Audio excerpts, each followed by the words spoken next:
So let's take a walk on the wild side, at least for me. Let's review the very first bottle of straight rye whiskey that I have purchased since being on TikTok. And that bottle is Rittenhouse Straight Rye Whiskey, bottled in bond. Now, anyone who knows me knows I'm not or haven't been much of a rye person. I have been getting more into it recently, along with enjoying and getting a palate for higher proofs. I've also been getting a palate for higher, we'll say mash bills with higher rye content. Still bourbons, but higher rye bourbons, and I've been liking them. But as far as just straight rye whiskeys, I don't have much really to go on. Prior to being on TikTok, I did purchase a bottle of Sazerac rye, and I had mixed feelings about it at the time, which is, Sazerac owns Buffalo Trace, figured I would love it. As I went into it, it was kind of mixed feelings, and that was the only other full-size bottle of straight rye whiskey that I purchased, but that was prior to TikTok. So this is the first one, just a normal-size bottle that I've purchased. I have had tastings of different ryes, different variations on it. Some I've liked more than others, but again, I'm becoming more accustomed and more enjoying it more, but in a bourbon mash bill, not as a straight rye whiskey, but rather a high rye bourbon. In this case, this is a straight rye whiskey, and we'll just the basic details on it are the following. This is from Heaven Hill. This is one of several bottle and bonds that Heaven Hill makes. A few of them that are well known as Evan Williams bottled and bond, the Heaven Hill bottled and bond, and the Henry McKenna bottled and bond, all bourbons. But this one is a straight rye whiskey bottled and bond. And just to take a step aside for a second, bottled and bond arises from the Bottled and Bond Act of 1897, which basically provided certain standards to protect consumers as well as legitimate distillers also, to ensure the whiskey that is being made was one of quality. Those requirements are: it must be a product of one distillation season at a single distillery, aged in a federally bonded warehouse under U.S. government supervision, aged for at least 4 years, and must be bottled at exactly 100 proof. And the other side note is that the labels, which this one has, will show, or are supposed to show the actual distillery that this thing was produced at. And so basically, this is a non-age stated bourbon. The MSRP, at least for New Jersey here, is $29. That's probably high. I'm sure people can get it for less, mid-20s, in other places. And this mash bill is 51% rye. That just makes it, because in order to be a straight rye whiskey, it must be at least 51% rye.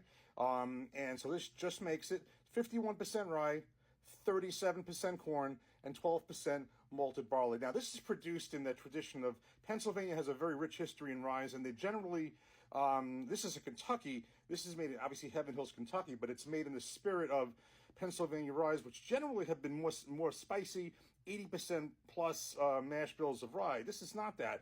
This is a relative for a rye. This is just making it at 51%. But it does, the name and its style does have its roots back to Pennsylvania. And basically, that's kind of the story with this. So I'm kind of curious, because I figured I want to try this neat now. And at worst, if it's something that I'm not totally thrilled with, I will use this as a mixer. I'll make Manhattans, because I know, you can make Manhattans with bourbon or rye. I know traditionally Manhattans are made with rye, just as, you can do an old-fashioned either way too, but old-fashioned is more traditionally a bourbon. So at worst, we'll use this as a mixer, but I figured we'll just crack it open. I've heard a lot of good things from a lot of people. I know the guys at Beyond Bourbon love this. This is one of the recommendations as far as one of their favorite budget ryes and budget bottles in general. So let's crack it open and let's give this a shot. Before we open it, just note the back. The story, which I just mentioned about Pennsylvania Rittenhouse Straight Rye Whiskey, is a storied Pennsylvania-style rye whose heritage commemorates Philadelphia's famous Rittenhouse Square, and then it goes into the bottled and bond requirements. But that's what I meant by Pennsylvania and why it's sort of made in the style of Pennsylvania rye, but obviously it's a Heaven Hill product in Kentucky. Also note the labeling, bottled and bond. You'll see all that. It mentions all that on the label, and 100 proof, all that there. Okay, it's a screw off.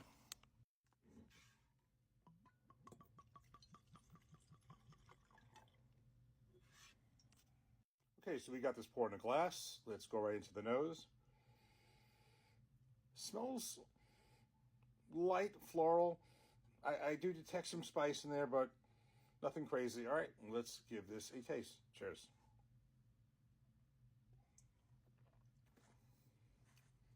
Okay. I'm getting the rice spice right off the bat, but there's also some sweetness to it also.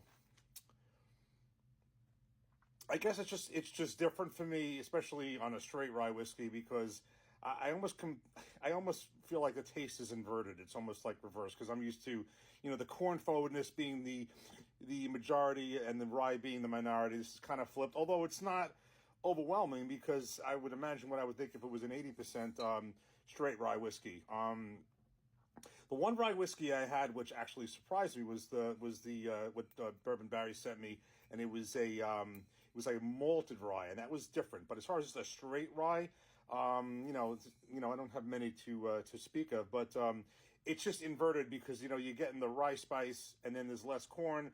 But since the fact the rye isn't overwhelming, it's also not overwhelming spice, but it's definitely there. There is some sweetness. Let me try this again.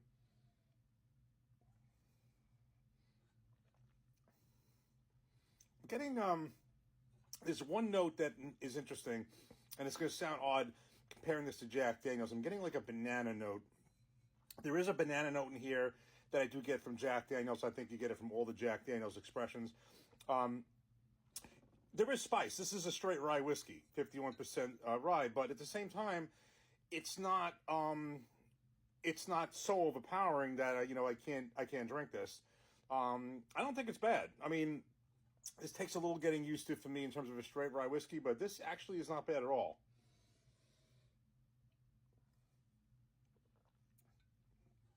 Definitely fruit. I am getting a banana note. There's spice, but this fruit. I feel it's 100 proof, but it's I think it's fairly easy to drink. There is some finish. I do feel that down here, but I would say, look, this is for me to try to experiment with a straight rye whiskey. You can't go wrong at this price. I will say this, and this is saying something about a Sazerac product that owns Buffalo Trace, one of my favorite distilleries. From what I recall, and maybe I should try it again. I think I do like this one better than the Sazerac rye. Again, I was trying that earlier in my whiskey journey. I don't want to say bourbon journey, whiskey journey. And my palate has matured, which is probably why I might be more agreeable to this at this point, at this juncture. But I would like to try this in a mixed drink in Manhattan or an old fashioned. It could be done that too. I could do it that way, and maybe some other drinks.